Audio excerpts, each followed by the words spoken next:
Hello বন্ধুরা, এখন আমরা চুলা জ্বালিয়ে ফেললাম আমরা পিঠা বানানোর জন্য। এখন আমরা চুলার উপরে আমাদের রস দিব। চুলার উপরে রস দেওয়া শেষ, এখন আমরা রসটাকে জ্বালাবো অনেক সময় যাবত।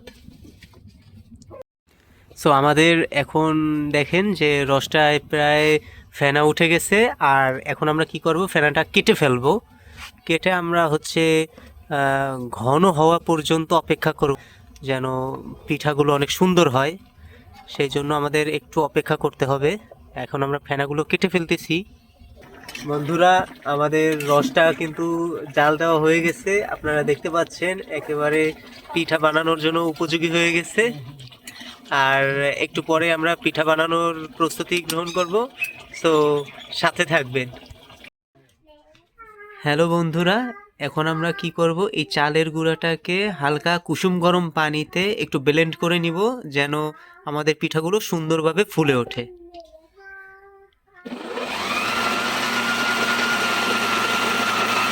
হ্যাঁ বন্ধুরা, পরিমাণ মতো লবণ দিয়ে আমাদের গোলাটা তৈরি করা হয়ে গেছে। এখন আমরা পিঠা বানানোর জন্য চুলায় চলে যাব।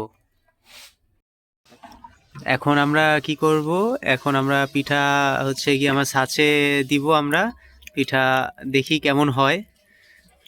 ইনশাল্লাহ বিসমিল্লাহ বলে দেন।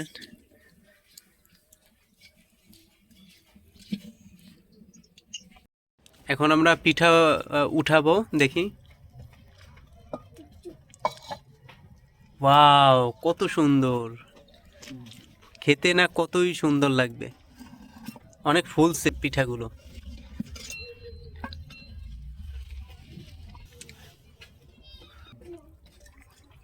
পিঠাগুলো এখন হচ্ছে গিয়ে রস এবং দুধের মধ্যে ভিজানো হচ্ছে।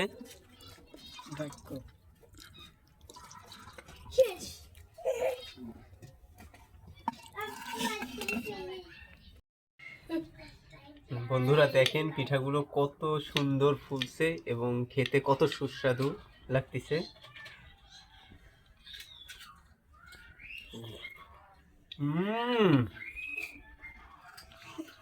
সেই হয়েছে, সেই।